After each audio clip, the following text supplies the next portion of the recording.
Hey, Ira, how are you? Very good, Eric. How are you? I'm doing fantastic. So I was just complimenting Ira on all of the elements of his style that I love so much. And so just right out of the gate for the listeners, if you don't know Ira, go to his page. Well, not if you're driving to the salon right now. Don't go to his page because you're supposed to be watching the road. But if you're walking the dog or whatever, go to his page, Ira Pope Sage, and you're going to see immediately what he has been doing, and it's been pretty amazing. So I'm going to introduce you. You're a Las Vegas hairdresser who focuses on cutting, Independent Educator of the Year, Uncensored Beauty Icon Award, which is kind of a cool. I'm not sure I've ever noticed that. That's awesome. Thank you, sir. And you're an ambassador for Babyless Pro. Is it? I've asked multiple people, and by the way, people You give said me it right, different answers. actually. Is it? Yeah, I thought so. Yep. But a lot of Yep. people say Babyless. Yeah, so Yeah. Babyless is a little harder to say. Babyless, it's a little Yes. harder to Yes. say, but Yep. yeah. But you're Babyless, correct. thank you. Babyless Pro, Booksy Biz, and K18 Ambassador. So you got a lot going on. I'm a busy kid. You Busy are guy. a super busy guy. And so, but with you, I want to start at the beginning. Where are you from originally, and how did you get into this crazy business? I am made in the Philippines, born in Greenville, Michigan, and I got started into this industry. Truly, I started cutting my own hair at 13, and then started cutting my friend's hair at 14, and then went straight Were you into. into like punk or emo I was or what? I was first. My first go at cutting hair for myself was I was into the white kid skater look. Okay. And that was go to the hairdresser girl, ask for it, and at that time it was like long emo bangs with a side part, and it was spiky on the part. And the beautiful hairdresser girl would give it a go, and it was never quite what I liked. But she asked me if I like it, and I smiled, and I say yes, thank you, beautiful lady, and then go Thanks for home. trying. Exactly, and go home and cut into it. My parents had texturizing scissors at home and clippers at home. So I cut into it and made it work for me. And I did that 3 times. And by the third time, I realized I might as well just start from the beginning to end cutting my own hair. And then I transferred to being into the more white kid skater look, into more black kid, like shapes, like Johnny Gill levels and Bobby Round Gumby shapes, and shaving the Nike symbol, or a football helmet with my numbers into my head. My parents were factory workers, and they would come home with two-sided tape and this kind of paper that wasn't as hard as paper, but wasn't as soft as paper, but not as hard as cardboard. And I would draw the shapes on it and then stencil it and glue it, or two-sided tape on my head and cut around it. Oh, I love that. That's So amazing. that gained a lot of attention, unnecessarily. It gained a lot of attention, and my friends didn't believe I did it on myself. So then I cut my friend's hair to prove I did it myself. And their parents loved me doing their hair because it was free. My friends loved it because they got to spend time with a friend, not some random adult. And I just simply love giving things to my friends and creating shapes. So it was a really cool experience for me. And before you know it, you have a career. Boom. Yeah, exactly. Just like that. Okay, Yeah. well, I first have to ask, how were you born in the Philippines, and why did you move from there to Michigan? Made there. I was made there. Made You were there made through, there. yes, made there through military situations. Basically, Got my it. father in the Marines, and got to meet my mother there. And then actually, whilst I was my mother before coming to America, I had open heart surgery whilst I was inside of her. Came here, and I was born in Michigan and raised in Michigan until 23. Born and raised there until 23.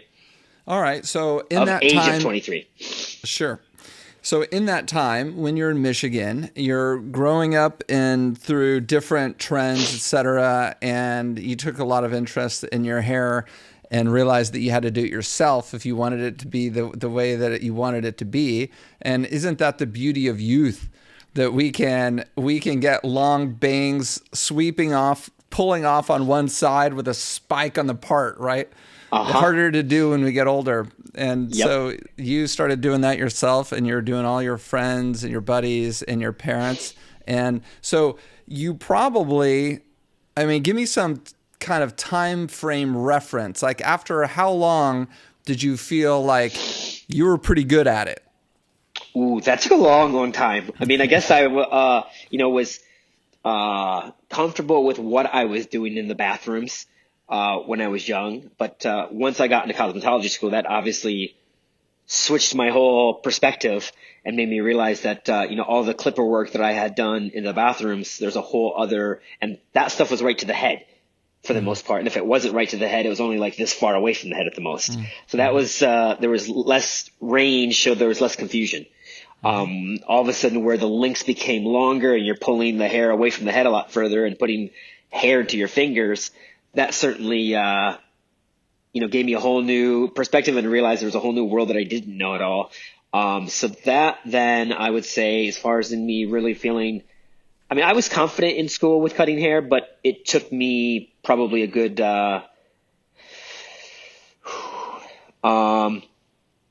I would say, I mean, I was confident enough about 5 years into the game to begin to feel comfortable to educate. So I'll say that much at least. Okay. So Yeah. post you getting a license, about 5 years working in a salon with clients and behind the chair work, and you probably had more experience, on live heads than most other people at 5 years, because you started so early on your friends and your parents.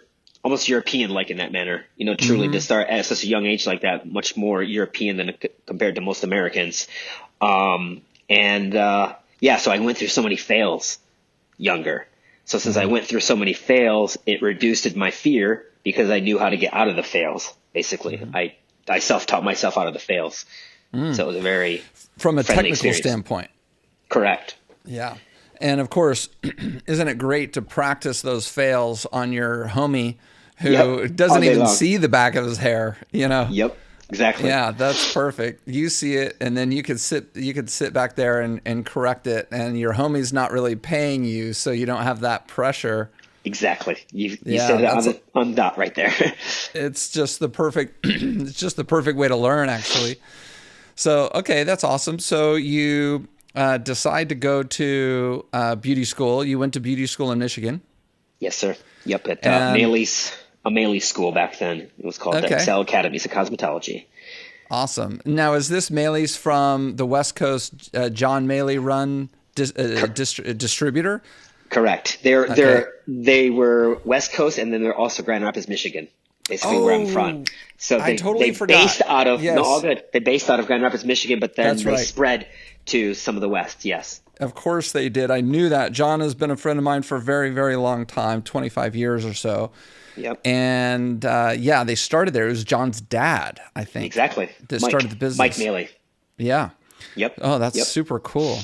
Yep. Okay. So I got fortunate with that, basically, to go forward into things. I had a hairdresser, a salon owner in my town. I grew up in a small town called Greenville, about 45 minutes away from Grand Rapids, the bigger city, basically.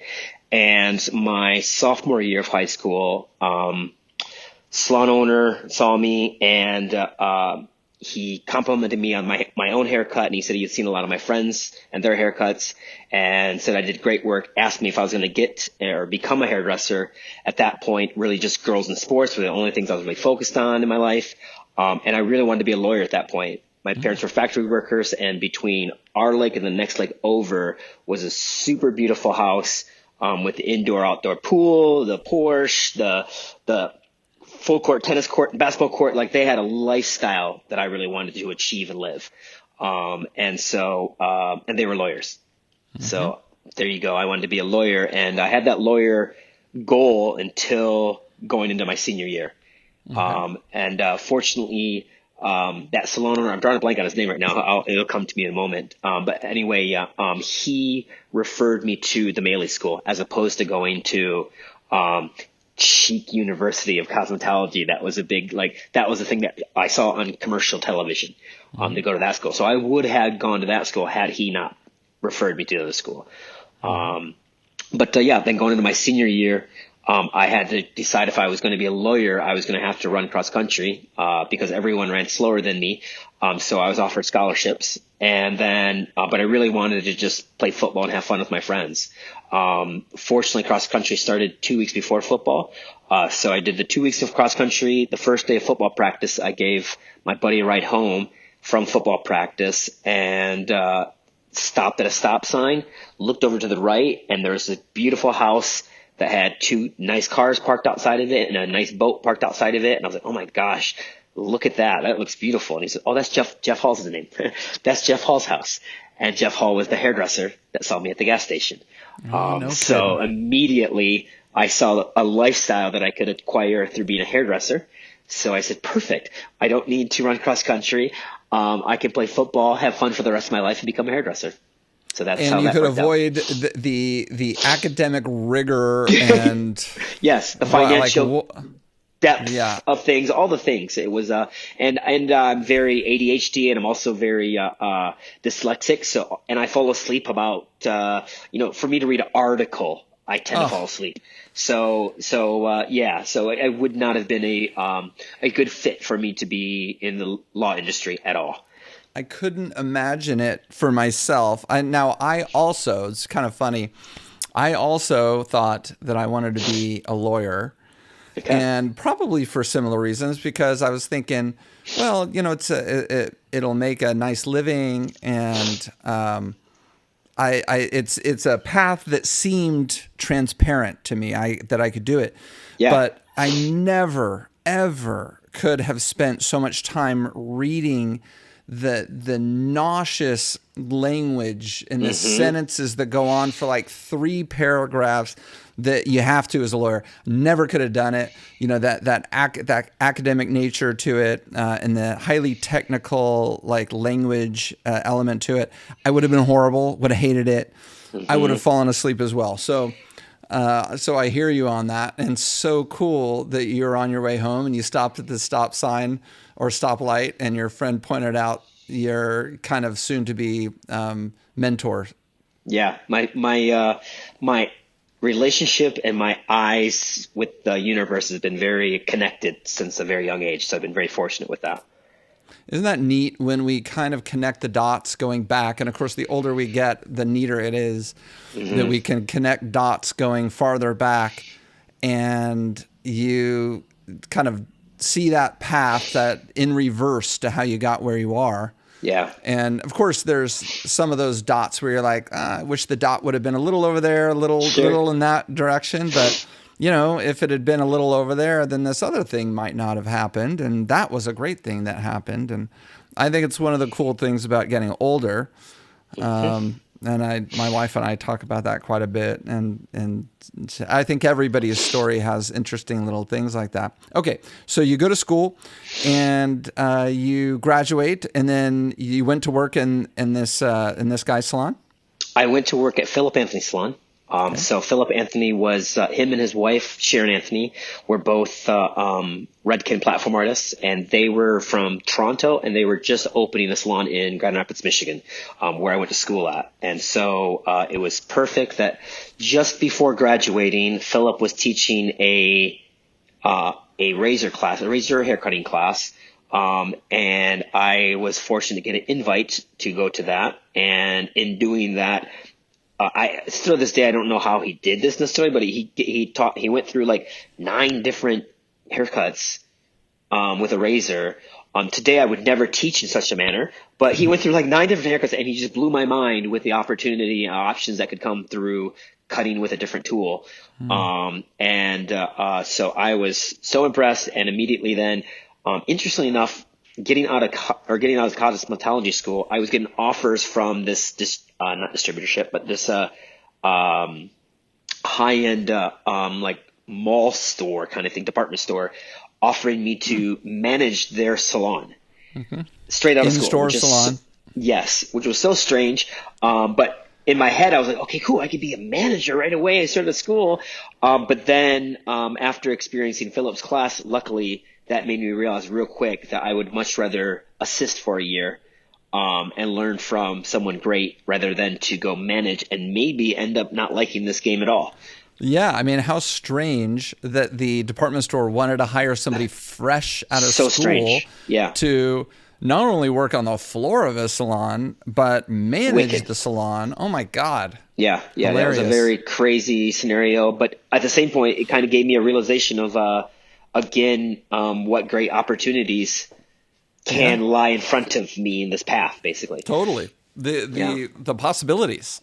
yeah, yep. That's super neat. So it kind of made you think about different ways to do it, which probably supported even more so your decision to work behind the chair, right? Yeah, yeah, yeah. But what the great thing too is that Philip had great. Basically, all the mailies would come to their salon. You know, that was the salon that all the mailies would go to, and all the. It was like the it salon Okay. in that very nice area. So it was a great experience for me coming from a dirt road to all of a sudden being where again that lifestyle where there's all the Porsches in the parking lot and all that kind of Yeah. stuff that was something that attracted my eye when I was young. Oh yeah, for sure. Okay, so how long were you at that salon? I was there for 5 years, from 95 until just short into 99 area. So just short of 5 years, like 4.5 years. And where'd you go then? And then Robert Cromie's salon. I joined Robert Cromie's salon. Basically, Robert Cromie saw me in one of his classrooms at the Maley Show in Grand Rapids, Michigan. And I walked in just as his class was about to begin. And he pointed back at myself and my buddy. I thought he was talking about my buddy because my buddy was a super like handsome guy. And he said, no, you, me. I was a young raver kid. And Robert was doing a space cowboy scene. And he had men in one-legged pants, very raver, long style dress like. And then he had blonde spiky hair with sunglasses in his hair with a red goatee. I had blonde spiky hair with my raver goggles in my head with red goatee, and I was wearing like a two-legged dress because I had just got new raver gear from Chicago. So I looked like his models from the neck He's down. like, I was like him from the neck up. son. Basically, truly. So he pulled me up and started the class with mocking me at first, saying, look at this kid. There's no way that he could have become a doctor or a lawyer, that he was forced into this game of hairdressing. And then he complimented me and said to the audience, doesn't this kid look like a great hairdresser and someone that should work for me? And then the audience agreed. And then later that night at the party, Stephanie Kochowski saw me at the party, and she said that that they really liked my personality and my image, and she let me know that they were opening a salon in Las Vegas. Pulled out a business card, wrote down Robert's wife's number, said, if you want to change your life, give this number a call. And so I called it the very next morning and got things moving to working with Robert Cromie Salon. Amazing.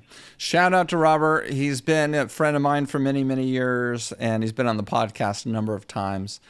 So, and he just retired, just announced his retirement, which you may have noticed. Yes, I did. Which is super cool. Just how lucky are we to have somebody like him?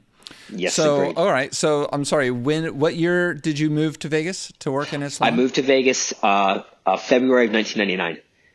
Got it. February 16th, technically. I remember February 16th, 1999. And what was that like working there?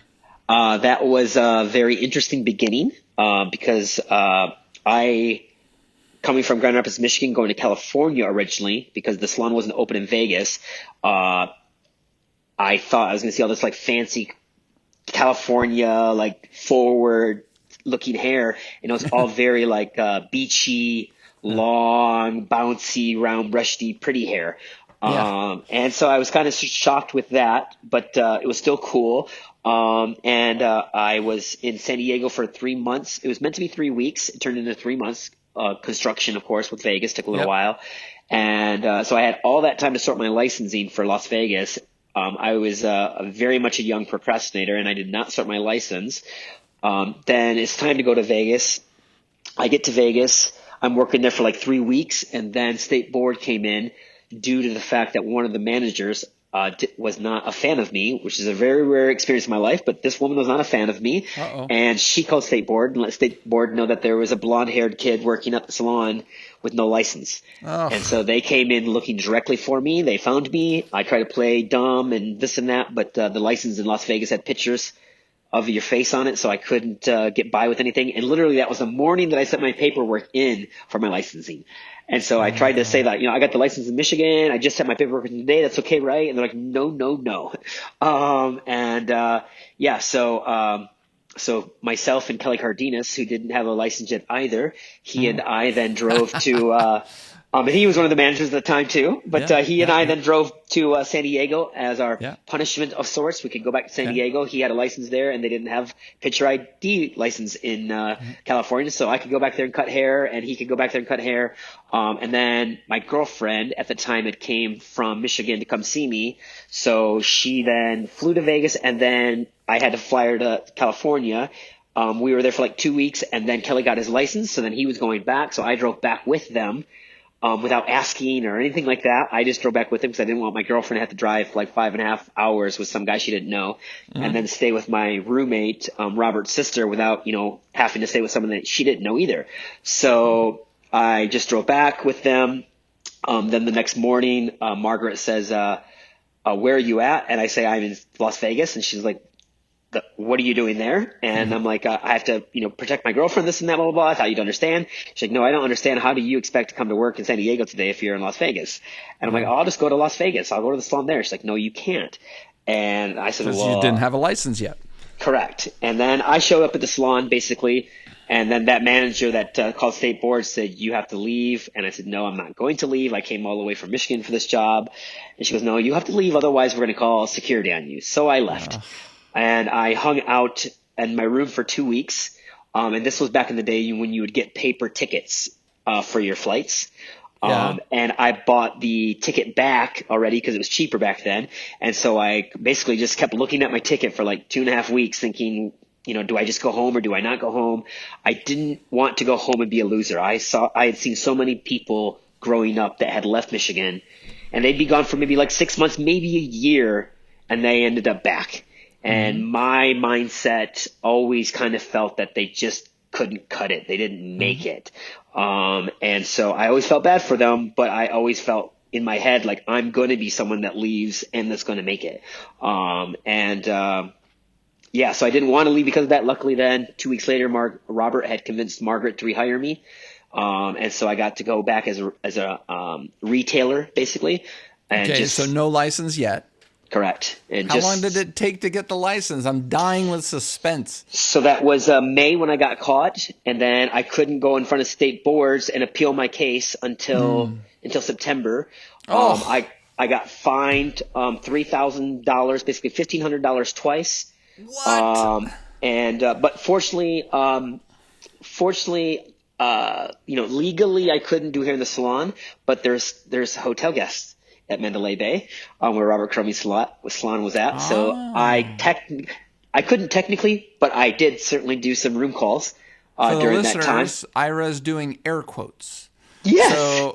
So he was going and visiting clients in their rooms. Got it. So I was able to make the random dollar here and there. But for the most part, I was living off of this, $426 every 2 weeks paycheck. So like the first week I would take, a cab to work. I sold my car to leave basically. So, I would take a cab to work for the first week. And then going into the second week, I didn't have enough money for the cab anymore. So now I had to take the bus. And I was working 7 days a week during those days because I didn't have anything to do other than just work. Yeah. And then the last couple of days of taking the bus out, I had to borrow the money to get back and forth to work. So it was a pretty tough couple months, but made it through it all and persevered. And as Stephanie used to always call me, the little engine that could. I just kept trudging on and I was always made the example, in a sense. Positive or negative? But I mean, I try to place myself in the positive example, but very often there'd be situations where I would lose my focus for a moment, perhaps, and be the young kid that would make some kind of mistake and be punished for it. And always kind of placed in. Ever since I can remember, even as a child, almost placed in this bad boy type thing. I don't know if it's because I had the red hair. I don't know what it was, but even my middle school friend parents would always tell my friends to be cautious around me, that I was kind of like, I was the risky friend, basically. Yeah, because you had the alternative look going. I guess so. Yeah. Got it. Okay. Well, an inauspicious beginning is, I think, what most people would call that. All right. But your obvious tenacity and grit basically made it so that you persevered. So you finally got your license in the Yes. state of Nevada, Yes, I did. and so you were able to do clients on the floor. Yes, finally. And that was great. And even honestly, when I think back to it, um, before even getting my license, I got to go back to Grand Rapids, Michigan. So when I first joined the Chromie Salon, I let Robert know the reason I joined him is I wanted to get as far as I could, as quick as I could. And I knew I wasn't guaranteed any days. So, and I saw immediately, with that show, I saw that, he had quite an interesting team. And then after 2 days after the show, I'm in the salon and I'm looking at both the modern salon and the American salon, and I see the advertisements in it of a Robert Cromie salon team coming to a city near you. And so I saw that they were getting juiced up by Paul Mitchell very well. And so I realized that was a great bus to get on. So I let him know that. He told me at that time he can help in that direction.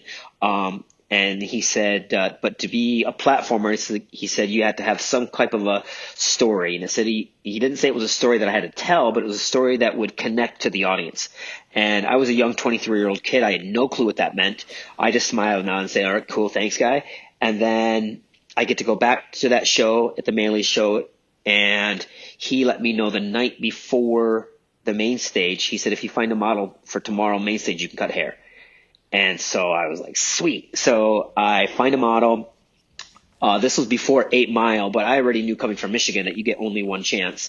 So I found a model that I could do a pretty wicked haircut that I was working out on a client of mine that was a fashion designer out of New York. She was an Eastern European woman, and she wanted her haircut to look like Betsy Johnson. And if you've never seen Betsy Johnson's hair, it looks like bad extensions, unblended, chunky. And Super pink, loud clothes and style. yes, And yes, super fun. very much my vibe and fits my Yeah. character, all those kind of things. So it was a great fit. And I had TG and Tony and Guy background, and she said she wanted her hair chunky. And I was like, oh, I got you chunky. I will lift up your hair and I will slice into it and do all these things. And you're going to see all the chunks in it. And I did the haircut and she liked it. She came back the next time and she said it was cool and all, but I remember when you lift the hair, I saw the chunks, but I didn't see the chunks down here so much. And I was like, okay, very fair, very, very truthful statement you're saying. And so she's like, I would just love it to be a little more chunky down here. I'm like, all right, cool. So as we do then, I'm at the shampoo bowl trying to think and figure out like, what do I need to do to this? And the first rule that I realized that I broke was that I lifted the hair expecting it to be chunky down here. And so I realized, okay, I need to have a very low elevated layer, basically. You know, normally layers are up here. I need to make sure it's a very low elevated layer because I need to start from the top and then land and sit heavy down here. And I realized I needed to see it. So then I realized I needed to not lift the hair. I needed to do my first ever dry haircut because I needed to be able to see it. And then I figured, and I realized I need to be like layers, so I need to take a little section from here, drop it down, and then cut it. And maybe cut the first one right here, and then take the next one behind it and cut it down here, and then take the next one behind that and cut it back up to the first line. So it was 3 sections in the front, 3 sections on this side, and 3 in the back. So a total of 9 different rows. And Ira's fingers are at his temples and then his jawline and then back up. Yeah. Okay. So you're learning how to do Chunky Town and that's awesome on like the perfect person. Yep. And so to then fast forward that into that experience where I'm doing it on the main stage. At that time, we with our team, we would always have the cutters and the colorists in the front row and the assistants in the back row. And I was an assistant at the time, yet I was cutting hair. So therefore, Takashi saw that I was cutting hair, so he slid his chair over. He sliced my chair up to the front. So now it's Stephanie, Robert, myself, and Takashi. And I was already freaking out hard. I was already shaking really, really hard. I had performed in front of audiences as a kid singing, but it was never my lyrics. It was always someone else's lyrics. So it wasn't my pure vulnerability, my pure insides. It was only my voice. So So it was a very different level of fear or discomfort. Where with this haircut, Correct. That is exactly the word. And I was not ever taught this haircut. This was a haircut that I put together myself. So it was like it was my own lyrics. So extremely vulnerable. And this was not something that was of trend at that point either. So all around, like very scary for me to be doing. I'm just shaking so hard trying to cut a straight line. And Robert looks over at me and he starts laughing. He says, "Look at this kid. Oh my gosh, he's the real Slim Shaky." And the audience, as did you, and as did so many people with Robert's statements, the audience laughed. It made me feel comfortable. I came from a Nobody's household. better at the quips than Robert. He's the best. He's the best. And it made me feel comfortable as I came from a household where like roasting and mockery was a form of love. So it made me feel settled. And then he did one of the more beautiful things that's ever been done for me as an educator. He said to the audience, wouldn't any of you, if you're just like this young 23-year-old kid cutting hair in front of 3,500 of you, wouldn't you be shaking just like this kid too? And immediately, I don't know if the audience felt it, but immediately it calmed and relaxed me and made me realize where my place was. I was going to be the regular kid that get to cut hair with the cool kids. I wasn't the fancy platform artist guy. I was the kid that was in the audience just a year before that's getting a chance. Yeah. And so it allowed me to always have that. Yes, put me at ease and never have to feel like I need to be the fancy guy. I can just be the chill, cool kid, basically. Right. Yeah, and the imposter syndrome is real, isn't it? Especially the first time. It's extremely real. It's extremely real. And honestly, that was something I never heard of such a phrase, imposter syndrome, until later. And then I was like, oh, that's what I've had for the last like 10 years or so. Because even though I was comfortable with things and I knew I had things to offer people, I was still very much, you cut hair next to people like Takashi Kitamura and DJ Muldoon, and you're going to feel very less than at times because they are so good. And so I had a time where my imposter syndrome was at a peak moment, basically. We were at Mohegan Sun in the East Coast, and we're cutting hair on main stage. I look over and I see Takashi, and he's over here just stroking a haircut so beautifully. I look over to the left of me, and there's DJ cutting a super laser line, bare bangs. And I immediately just felt inside like, I don't belong here. I should get off the stage right now. Like, what am I doing up here next to these guys? They're so good. I got off the stage. I shared it with DJ. Compliment them both, and I shared it with them to the fact that I felt so uncomfortable up there. I shouldn't be up there next to you guys. And then DJ says, Geezer, you do realize you were cutting two girls' hair at once? And I'm like, yeah, I'm cutting two at once, but that's just, that's a gimmick. You would never do that. It's like, Geezer, that takes a lot of skill and talent to do that. Like, you have to really mind that out. And basically, it was something for me since I was a young kid, very competitive. My first mentor, Philip, had cut two men's hair at once with clippers. So I wanted to basically equal or beat my first mentor. So I wanted to cut two girls' hair at once, was a goal since I was young, or a young hairdresser. And so I first thought I would put a comb on the thumb blade, which I did. I made these prototypes. I put a comb on the thumb blade so I could comb, cut, comb and cut easily. But then I realized, sure, I don't need to hold the comb, but I still can't do two at once. And then at the model call, we had two twins. And immediately I saw. So hold on. Just for clarity here. When you say two at once, are you talking about one hand on one head and one hand on the other head at the same time? Or you're working on one head and then you switch over to the other head? Same time. Same time. So you Correct. have two hands, one hand on each head at the same time. Correct. So what I did is I put their heads together. So I put this model's head here to this model's head here. And they're both facing forward. Their faces are against each other? Yep, side by side. And I combed the section up. I comb the section up. I get them both up, face side by side. Got it. And then cut the layer. Okay, and so that you combine the layers correct. of Model 1 and Model 2, Correct. and then you cut the layers together. Which is just a flat layer, so nice and easy and simple. Flat layer on the top, and then place them on these sides together, and then cut the flat layers, and then place the back of their heads together, and then cut the flat layer. So, and then the one model was less straight, and the other model then I finished with putting bends into her hair. So same haircut on both of them, but 2 different finishes, Awesome. and 2 at once. So I acquired my goal on that. But yet, I'm sorry, hold on. I need to interrupt you again because please my do. mind is spinning with questions and curiosity. So your mentor cut 2 guys at the same Yes. time. How does that happen? Because guys don't Clippers. have layers like ladies unless they were long-haired guys. Correct. They were short hair and they were with clippers. Okay, so because he had clippers. two sets of clippers, Yep. and he was going at him at the same time, both hands on different heads. Yes, with That's cool. with guards. So with clippers with guards, Sure. you have that control for sure. And So he protection. didn't kill anybody. Yeah, Correct. got it. Yeah. Yep. Yep. So that was kind of almost. I would think that was near my peak of imposter syndrome, and soon after that, basically going to Germany and music festivals helped me to diffuse and pretty much, for the most part, delete most of my imposter syndrome. Believe in yourself.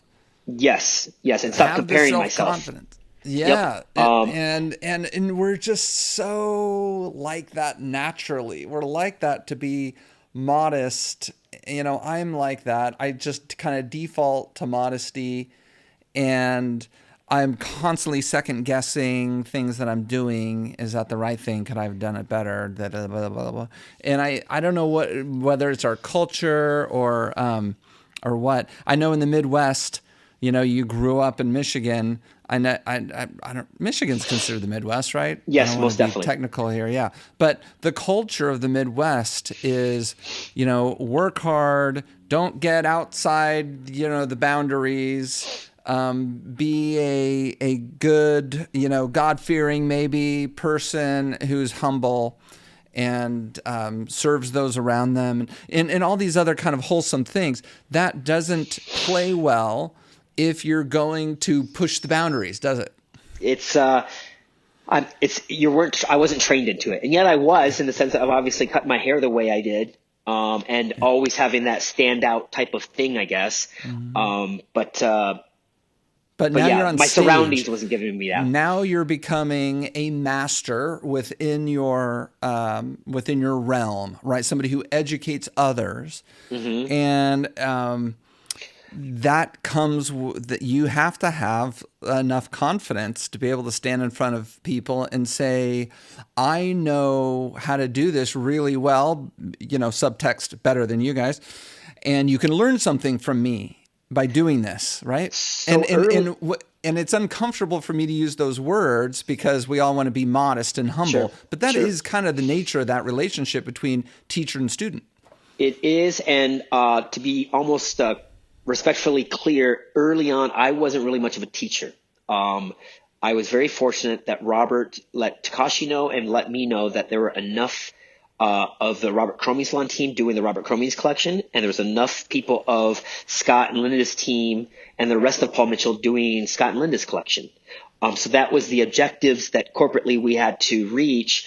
And so he let Takashi and I know that we could do whatever we wanted with haircuts. He said the only objective we had to do and the targets that we had to nail was look cool doing cool hair. So as a young 23-year-old kid that was very comfortable, I didn't have to reach other people's levels. I just had to do my level. And so early on, it was just about, I didn't have to talk. I could just do this. And it's not even on a level, right? You can't even quantify it. Like one level's higher than the other versus another level. It's just your own thing. Yeah. And so through that though, as the years went by, the just do cool hair or just look cool doing cool hair wasn't deep enough for me. It was a little bit too shallow of a pool for me. So I really wanted to be more than just that. I wanted to get into their brains and be more of an educator than just an inspirer kind of thing or a motivator in that manner or visual artist. So Stephanie was doing a color pattern that she called Rings of the Tree, and she would say to the audience, think as ahead as a clock, put a foil at 12 o'clock, at 1 o'clock, 2 o'clock, 3 o'clock, and so forth around the head. As she would do that, the audience would nod their head up and down. And I really liked that. I was like, okay, that's what I really want. That's a great indicator. And so I was doing a haircut called Party in the Club back then. and that haircut had a lot of references towards music, and hence the name. But the thing that was different with that haircut than what I was seeing from anyone else at that time is I wasn't over directing it back. So often in the haircuts, especially at that point, if you took the very first section in the back, in the center back, you would pull that straight out from the center back, and then your number 2 section is over directed back to the very first section. If it's a stationary guide, number 3 is brought back to number 1. If it's a traveling guide, of course, number 3 back to 2. Either way, always pulled back because of the rounding of the head, compensation for the rounding and for the hairline.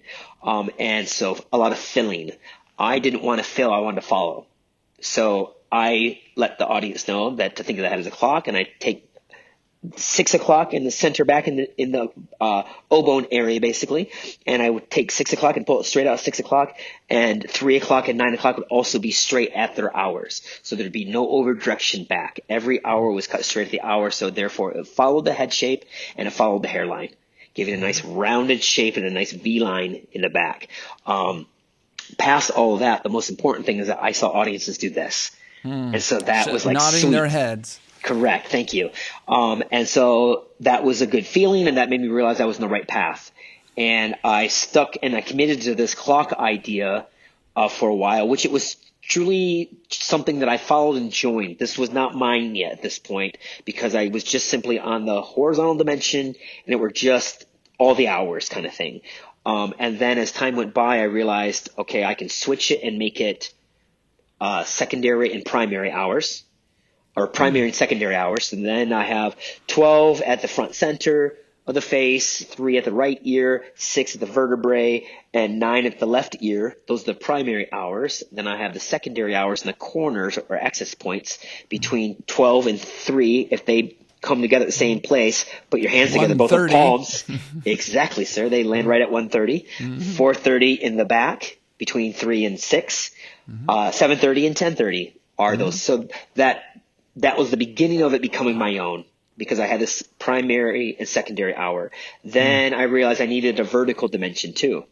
And that took time. At first I made that AM PM because that seemed to be the way time worked.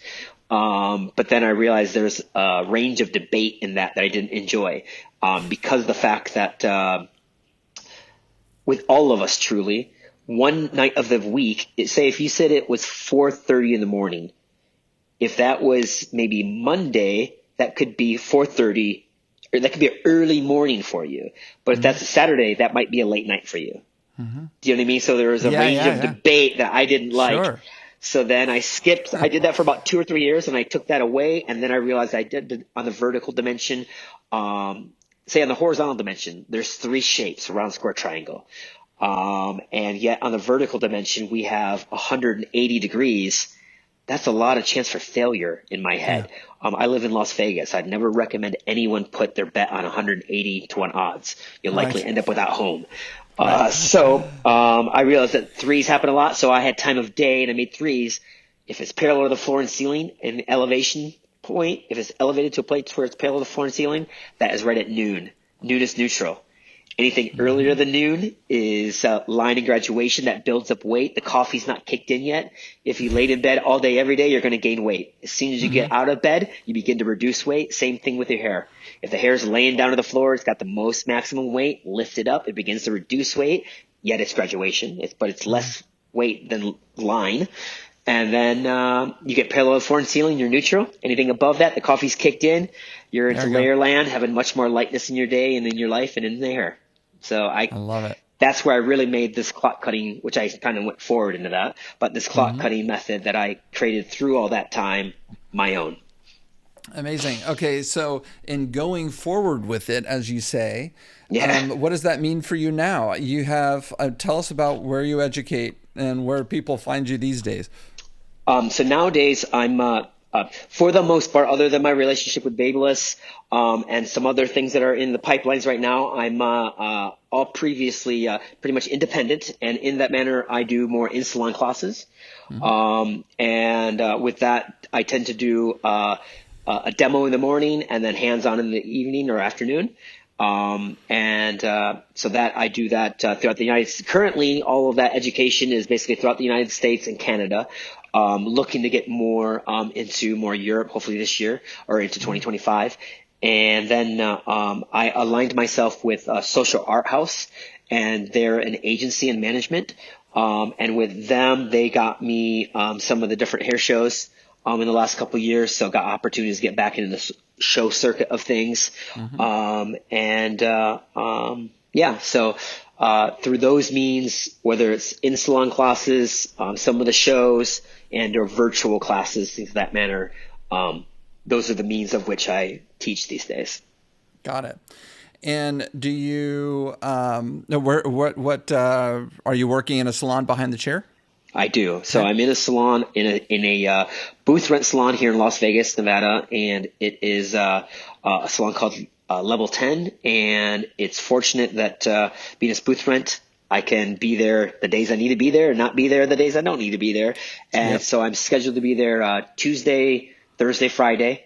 So it's great. Like I say right now, I'm done with my education season basically. So now I'm just here in Vegas. So it's incredible that I only work 3 days a week. It's such a nice experience, and I get 3 days off in a row. I get Saturday, Sunday, and Monday off. So I get a pure, proper like reboot. I get to put focus into things that I want to focus on, and be able to get myself prepared for the next year to go big 2025. And that's downtime or free time that most people would dream of. And so what do you choose to do with it? I tend to right now it's a lot of focus on physically myself, trying to get myself. I'm working on a lot on. I'm always working on mindset with myself and trying to strengthen my mindset.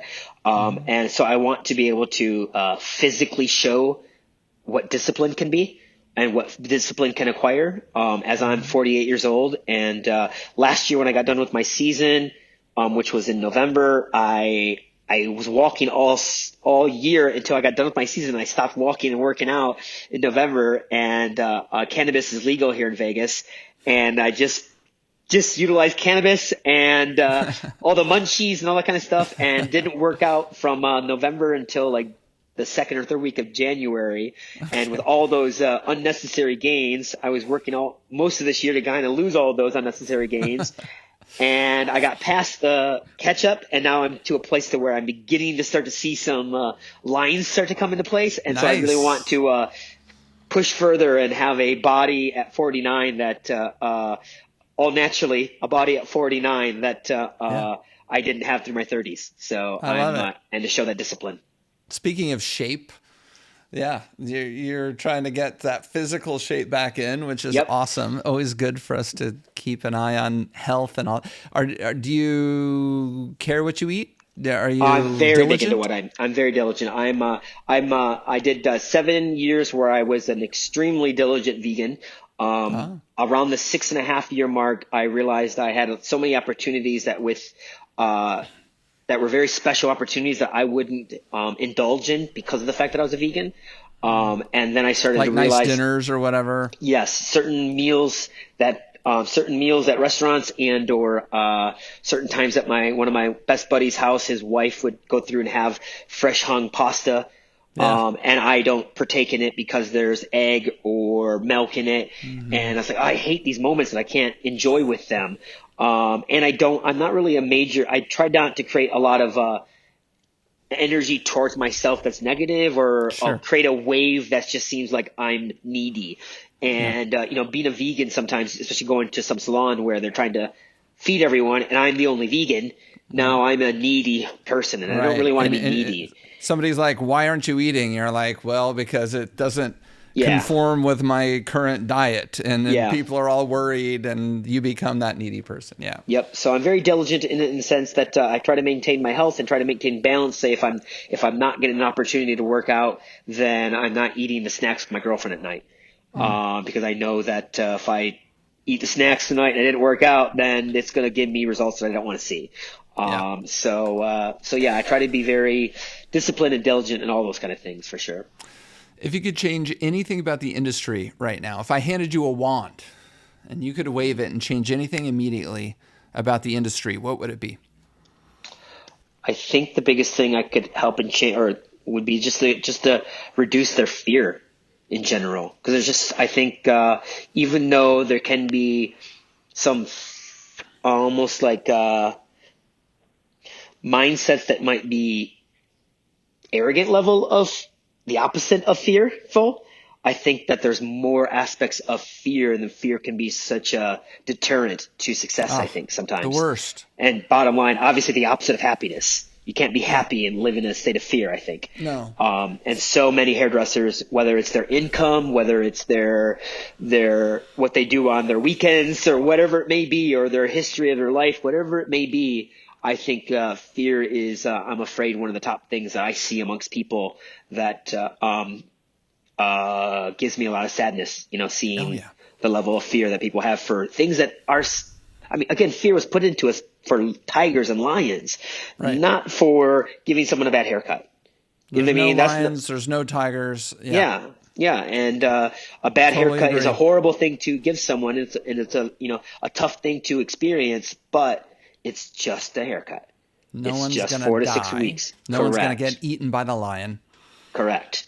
Right. So to get past some of those early fears, and to realize, the simplicity that really exists in it. The more you understand, the more simple it becomes, at least. Absolutely. No, I'm right with you on that. I think it's the number one cancer in someone's mind.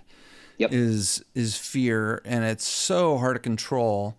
It's like an alligator you got to wrestle with, but I think the more you wrestle with it, the better you get at wrestling with it, because you realize that when you shed it and you start taking some actions that maybe previously you would not have taken because of the fear, and then you see all the positive outcomes from that action, then all of a sudden you start realizing that the fear is just bullshit. It was that little devil on our shoulder. Mm-hmm. Yep. And the more you experience getting past that fear, hopefully, the more you realize that you don't need to waste time with that previous fear. And like anything, I learned from electricity. I found out that electric bolts go left and right because they find the path of the least amount of resistance. Mm-hmm. I did not know this, and when I found that out, I was mind blown with it, and I realized that's what I want in my life, is to be in the path of the least amount of resistance. Yeah. I realized that I've got other people's emotions I got to deal with. Time happened. I realized I got my own emotions I got to deal with. But I've come to terms just recently that the more I choose to put myself in the path with resistance, I can then be stronger to be in the path of least amount of resistance. Mm-hmm. So put myself in chosen resistance to be able to have my brain be calm when any other resistance happens. Say I do cold showers and I sauna, those kind of things, the extremities of heat to where no longer heat is a bother on me. I'm never complaining about the weather that is too hot or too cold. And that alone makes my day easier and my mind at a balance, which is a big thing for me. I love it. Well, normally I ask any last words for the community, but I don't think it gets any better than that. So we're just going to leave it at that. Ira, this has been an awesome conversation. It's great to meet you. Thank you, Eric. Right back at you, pal.